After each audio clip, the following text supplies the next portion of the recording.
இந்தியாவை மௌரியர்கள், கிரேக்கர்கள், டச்சுக்காரர்கள், பிரெஞ்சுக்காரர்கள், முகலாயர்கள், ஆங்கிலேயர்கள்னு நிறைய பேர் ஆட்சி செஞ்சிருந்தாலும் இந்தியாவின் இருண்ட காலம் அப்படின்னு வரலாற்று ஆசிரியர்களால் குறிப்பிடப்படுற ஒரு காலம் இந்திரா காந்தி அவர்கள் இந்தியாவோட பிரதமராக ஆட்சி செஞ்ச அந்த 5 வருடத்தில் 21 மாதங்கள் இந்தியாவோட இருண்ட காலம் அப்படின்னு இன்னி வரைக்கும் வரலாற்று ஆசிரியர்களாலும் மற்ற கட்சியினர்களாலும் பேசப்பட்டு வருது. இதுக்கு ஒரு முக்கிய காரணம் அன்னைக்கு போட்ட ஒரு வழக்கு தான். இந்த வழக்கு போட்டதுக்கான காரணம் என்ன, இந்த வழக்கை போட்டவர் யாரு, எதனால் இந்த வழக்கு மிகப்பெரிய பேசும் பொருளாக இந்திய வரலாற்றில் அமைஞ்சிருக்கு அப்படிங்கிற விஷயங்களை இந்த வீடியோவில் பார்ப்போம். இது நீதி செய், ஜஸ்டிஸ் ஃபார் ஆல்.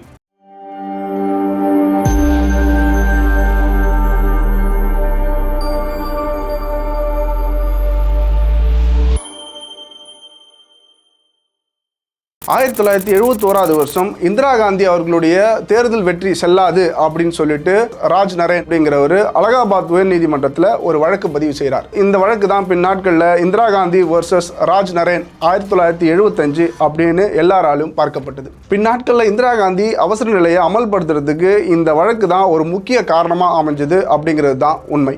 1971 வருஷம் சுதந்திர இந்தியாவினுடைய 5வது மக்களவை தேர்தல் அப்படிங்கிறது நடத்தப்பட்டது.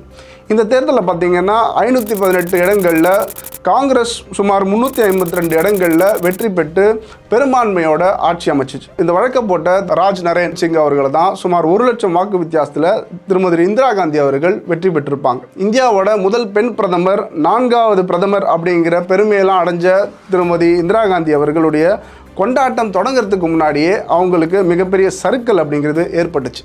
இதற்கு முக்கிய காரணம் ராஜ் நரேன் சிங் அவர்கள் போட்ட ஒரு வழக்கு தான். இந்திரா காந்தியோட இந்த தேர்தல் வெற்றிக்கு அப்புறம் ராஜ் நரேன் இந்திரா காந்தி மேல ஒரு மிகப்பெரிய குற்றச்சாட்டு வைக்கிறார். அதாவது இந்திரா காந்தி தன்னோட அதிகாரத்தை தவறா பயன்படுத்தி தான் இந்த தேர்தலில் கிட்டத்தட்ட 1 லட்சம் வாக்குகள் வித்தியாசத்தில் வின் பண்ணியிருக்கிறாங்க அப்படிங்கிற ஒரு குற்றச்சாட்டை இந்திரா காந்தி மேல வைக்கிறார். அது மட்டும் இல்லாமல் தான் வச்ச குற்றச்சாட்டுகளுக்கு ஆதாரங்களையும் திரட்டி 24 ஏப்ரல் 1971 வருஷம் அலகாபாத் உயர் நீதிமன்றத்தில் ஒரு வழக்கை பதிவு செய்கிறார். இந்திரா காந்தி தன்னுடைய பவரை தவறாக பயன்படுத்தி தான் இந்த தேர்தல் வெற்றி கிடைச்சிருக்கு அப்படின்னு சொல்லிட்டு அலகாபாத் உயர் நீதிமன்றத்தில் இவர் வாதாடுறார். ஃபர்ஸ்ட் அவர் சொல்ற ஒரு குற்றச்சாட்டு என்ன அப்படின்னு பார்த்தீங்கன்னா 1971 வருஷம் மக்களவை தேர்தலில் தேர்தல் முகவராக நியமிக்கப்பட்டிருந்த திரு யஷ்பால் கபூர் அவர்கள் முழுக்க இந்திரா காந்திக்காக வேலை பார்த்தாரு. அவர் சென்ட்ரல் கவர்மெண்ட் ஊழியராக இருந்தால் கூட அவரு கீழே ஒரு மிகப்பெரிய கவர்மெண்ட் மிஷினரியை வேலை பார்த்துருக்கு இந்த தேர்தலில் அப்படிங்கிற குற்றச்சாட்டை முன்வைக்கிறார். தன்னுடைய தேர்தல் பிரச்சாரத்துக்காக அரசு வாகனங்கள் எல்லாத்தையுமே யூஸ் பண்ணியிருக்காங்க,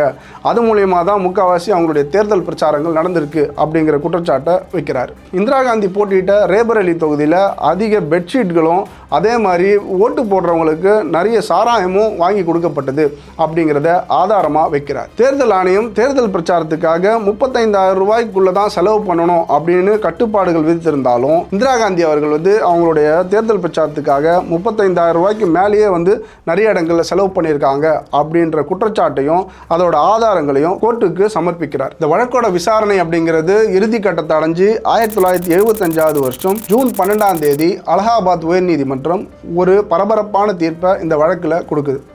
இந்த வழக்கோட தீர்ப்பை எழுதின நீதிபதி திரு ஜெகன்மோகன்லால் சின்ஹா அவர்கள்.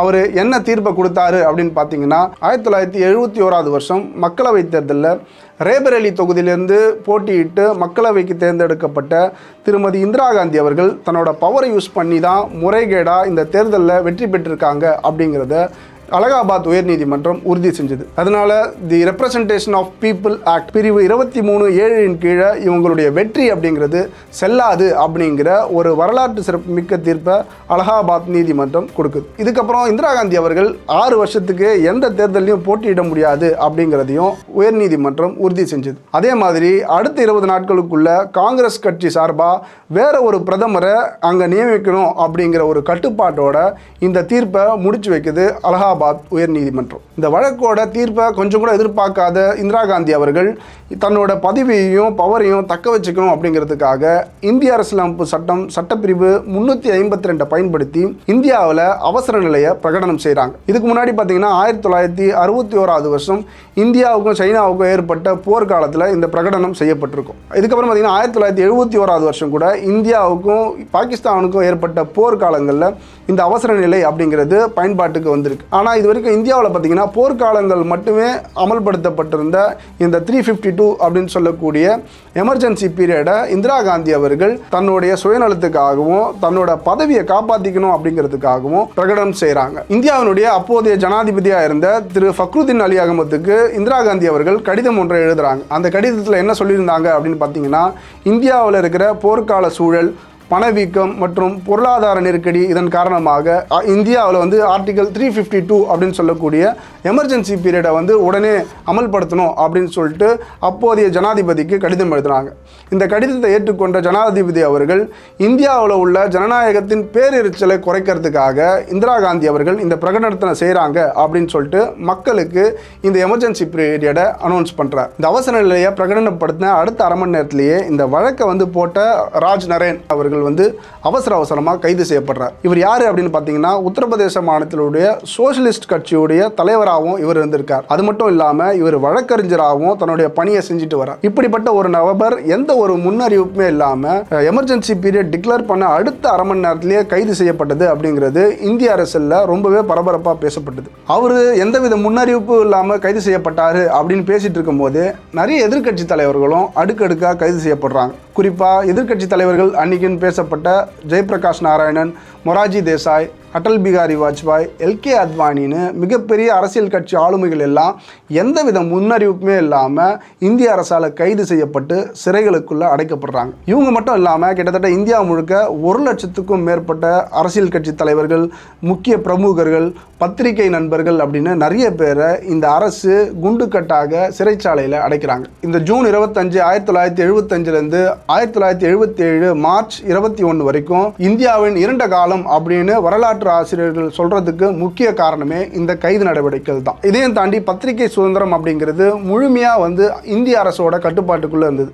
அதாவது ஒரு பேப்பர்ல முதல் பக்கத்திலேருந்து கடைசி பக்கம் வரைக்கும் என்ன அச்சிட வேணும் அப்படிங்கிறத இந்திய அரசு தான் முடிவு பண்ணியிருக்கு. இதெல்லாம் ஒரு புறம் இருக்கு. அன்றைய காலங்களில் கைது செய்யப்பட்டவங்களுக்கு யாருக்குமே முன்னறிவிப்பு இல்லாமல் போலீஸார் வந்து கைது செய்ய தொடங்கினாங்க. அதே மாதிரி அவங்களோட குடும்பங்களுக்கு கூட இவங்க கைது செய்யப்பட்டாங்க அப்படிங்கிற எந்தவித ஒரு இன்ஃபர்மேஷனும் அனுப்பப்படலை. இந்திய அரசோட ஊடகம்னு சொல்லப்பட்ட தூர்தர்ஷன் போன்ற டிவி சேனல்கள்லாம் பார்த்திங்கன்னா முழுக்க காங்கிரஸோட கட்டுப்பாட்டில் இயங்குச்சு.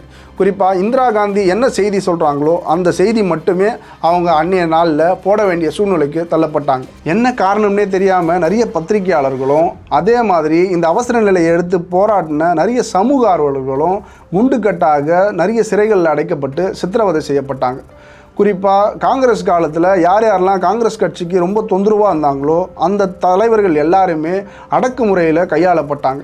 இவங்க சிறையில் அதிகபட்ச சித்திரவதையை அனுபவித்ததா பின் நாட்களை சொல்லியிருக்கிறாங்க. இந்த எமர்ஜென்சி பீரியடில் பார்த்திங்கன்னா நிறைய பேர் வந்து காவல் நிலையத்துக்கு கொண்டு வரப்பட்டு எங்கே போனாங்க என்ன ஆனாங்கன்ற விவரங்களே தெரியாமல் தவிச்ச நிறைய விஷயங்கள் இருக்குது. அதுக்கு ஒரு உதாரணம் தான் கேரளாவில் ராஜன் கொலை வழக்கு. இந்த ராஜன் அப்படிங்கிறவர் கூட பார்த்திங்கன்னா கேரளாவில் ஒரு கல்லூரி மாணவர். இவர் எந்த கூட்டத்துக்காக காவல் நிலையத்துக்கு கொண்டு வரப்பட்டார், எதனால் காணாமல் போனார் அப்படிங்கிறது கடைசி வரைக்கும் யாருக்குமே தெரியாமல் போச்சு. இது மட்டும் இல்லாமல் நிறைய அரசியல் கட்சிகளும் நிறைய அமைப்புகளும் வந்து இந்த காலகட்டங்களில் முடக்கப்பட்டது. குறிப்பாக ஆர்எஸ்எஸ் போன்ற இயக்கங்கள் பார்த்திங்கன்னா 2வது முறையாக இந்தியாவில் இந்த எமர்ஜென்சி பீரியடில் முடக்கப்பட்டுச்சு. இது மட்டும் இல்லாமல் சாமானிய மக்கள் மேலே நிறைய பேர் கண்மூடித்தனமாக தாக்குதல்களையும் தொடங்கினாங்க. அதற்கு ஒரு உதாரணம் என்ன அப்படின்னு பார்த்தீங்கன்னா, பழைய டெல்லியில் உள்ள ட்ரூமேன் கேட்டில் இருந்த முஸ்லீம் மக்களுடைய வீடுகள் நொறுக்கப்பட்டு அங்கேருந்து அவங்க வந்து எங்கே போனாங்க அப்படின்னு தெரியாத அளவுக்கு அப்புறப்படுத்தப்பட்ட நிகழ்வுகள்லாம் இந்த அவசர நிலை காலங்களில் தான் நடந்திருக்கு.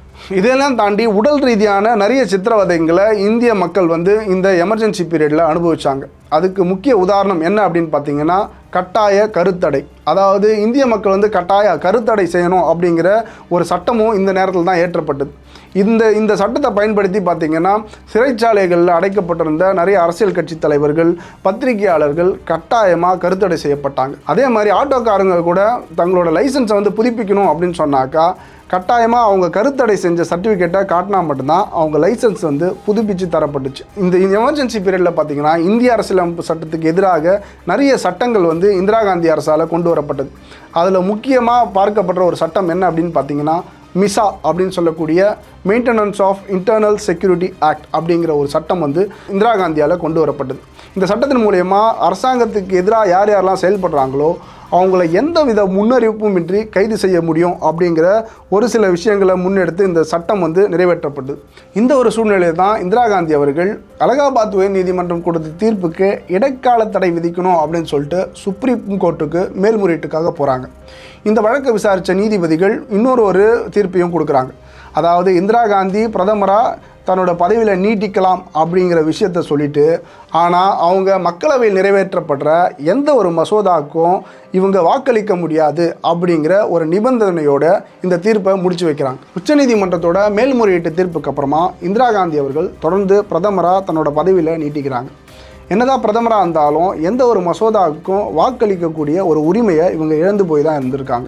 இந்த சூழ்நிலையும் பார்த்தீங்கன்னா இந்திரா காந்தி இந்திய அரசியலமைப்பு சட்டத்தில் 39வது சட்ட திருத்தத்தை கொண்டு வராங்க. இந்தியாவுடைய பிரதமரையும் பாராளுமன்றத்தினோட சபாநாயகருடைய பதவியும் சவால் செய்யக்கூடிய எந்த ஒரு அதிகாரமும் நீதிமன்றங்களுக்கு கிடையாது அப்படிங்கிற ஒரு சட்ட திருத்தத்தை இந்த சட்டப்பிரிவு 323A கொண்டு வராங்க இந்திரா காந்தி அவர்கள். இந்த சட்ட திருத்தத்தை இந்திரா காந்தி கொண்டு வந்ததுக்கு அப்புறம் எதிர்கட்சிகளும் மற்ற கட்சிகளும் இது வந்து ஜனநாயகத்துக்கு விரோதமான செயல் அப்படின்னும், இது வந்து பாராளுமன்றம் தான் உச்சநீதிமன்றத்தோட பெருசு அப்படின்னு மக்களுக்கு எடுத்து சொல்கிற ஒரு விதமாகவும் அமைஞ்சிருக்கு அப்படிங்கிறத குற்றச்சாட்டாக வைக்கிறாங்க. அதே மாதிரி இந்த நாட்களில் தான் பார்த்தீங்கன்னா உச்சநீதிமன்றத்தோட பவர் பெருசா இல்லை வந்து நாடாளுமன்றத்தோட பவர் பெருசா அப்படிங்கிற வாக்குவாதங்கள்லாம் முற்றிய காலமாகவே இந்த எமர்ஜென்சி பீரியட் பார்க்கப்படுது. அதாவது இந்தியாவில் இந்த மாதிரியான அசாதாரண சூழல்கள் எல்லாமே இந்த எமர்ஜென்சி பீரியடில் தான் தொடர்ந்து நடைபெற்று இருந்திருக்கு. குறிப்பாக இந்த மாதிரியான சூழல் இது வரைக்கும் இந்தியாவில் நாங்கள் பார்த்ததே இல்லைன்னு எல்லா கட்சி அரசியல் தலைவர்களுமே சொல்லியிருக்காங்க.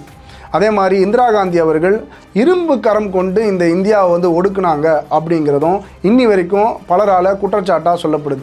அதாவது இந்திய அரசியலமைப்பு சட்டப்பிரிவு 352 அமல்படுத்தும் போது அதோட காலம் எவ்வளோ அப்படின்னு பார்த்தீங்கன்னா மொத்தமே 6 மாதம் தான். ஆனால் ஒவ்வொரு 6 மாதத்துக்கு பிறகும் திரும்ப இந்த அவசர நிலையை இந்திரா காந்தி அவர்கள் அமல்படுத்திகிட்டே இருந்திருக்காங்க. இதனால் ஜூன் 25, 1975 தொடங்கின இந்த அவசர நிலை அப்படிங்கிறது 1977 மார்ச் 13 தான் முடிவடைஞ்சிருக்கு. இதற்கு முக்கிய காரணம் என்ன அப்படின்னு பார்த்தீங்கன்னா, ஜனவரி மாதம் 13 இந்திய தேர்தல் ஆணையம் தேர்தல் அறிவிப்பை வெளியிட்டிருந்தாங்க.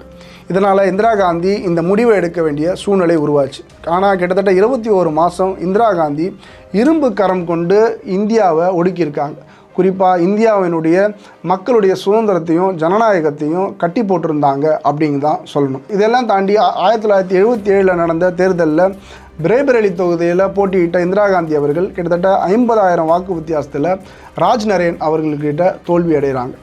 இதுதான் மக்கள் அவருக்கு கொடுத்த ஒரு பரிசாகவும் அனைவராலும் பேசப்பட்டுச்சு. ராஜ் நரேனுடைய தேர்தல் வெற்றிக்கு அப்புறமா அப்போ தான் இந்தியாவில் ஜனதாதள ஆட்சி அப்படிங்கிறது முதலாக நிறுவப்படுது. RSS போன்ற முக்கிய அமைப்புகள் அப்படிங்கிறது ஜனதாதளத்துக்கு ரொம்ப வலுவூட்டி ரொம்ப மாரல் சப்போர்ட் கொடுத்து இந்த அரசியல் கட்சிகளை நடத்துறதுக்கு ரொம்பவே உறுதுணையாக செயல்படுறாங்க. இதனால் ஜனதாதள ஆட்சி அப்படிங்கிறது 1977 இந்தியாவில் முதலாக இங்கே நடத்தப்படுது. இதுக்கப்புறம் பார்த்தீங்கன்னா ராஜ் நரேன் அவர்கள் மறுபடியும் மக்களவைக்கு தேர்ந்தெடுக்கப்படுறார். 1986 அவருக்கு இதய நோய் காரணமாக அவர் வந்து உயிரிழந்திருக்கிறார். ஆனால் 2007 பார்த்தீங்கன்னா இந்திய அரசாங்கம் அவருடைய தபால் தலையை வெளியிட்டு அவருக்கு மிகப்பெரிய கௌரவத்தை வந்து செஞ்சுருக்காங்க. அதாவது இந்தியாவினுடைய முதல் தேர்தல் முறைகேடு, அதே மாதிரி இந்திய பிரதமரையே சவால் விடும் அளவுக்கு ஒரு வழக்கு, அதே மாதிரி பார்த்தீங்கன்னா இந்தியாவில் ஒரு அவசர நிலையை பிரகடனப்படுத்துறதுக்கு ஒரு காரணமாக இருந்த ஒரு வழக்காகவே இந்த வழக்கு வந்து பார்க்கப்படுது. இந்த வழக்கை போட்டதுக்கப்புறம் ராஜ் நரேன் அவர்கள் இந்தியா முழுக்க பேசப்பட்டார். இந்தியாவில் இந்திரா காந்தி மட்டும் இல்லைங்க, மக்களால் ஓட்டு போட்டு தேர்ந்தெடுக்கப்படுற கவுன்சிலர்லேருந்து பிரதமர் வரைக்கும் ஓட்டு கேட்கும்போது ரொம்ப பணிவாக இருக்கிறாங்க. ஆனால் ஆட்சிக்கு வந்ததுக்கப்புறம் பார்த்திங்கன்னா தங்களோட பலத்தை அதிகரிக்கணுன்றதுக்காகவும் தன்னோட பவரை தக்க வச்சுக்கணும் அப்படிங்கிறதுக்காகவும் இது மாதிரியான அதிகார துஷ்பிரயோகங்களை செய்கிறாங்க. இந்த நிலை மாறினா மட்டும்தான் இந்தியா அப்படிங்கிற ஒரு ஜனநாயக நாடு முன்னோக்கி செல்லணும் அப்படிங்கிறது தான் சமூக ஆர்வலர்களோட கருத்தாக பார்க்கப்படுது. இது நீதி செய், ஜஸ்டிஸ் ஃபார் ஆல்.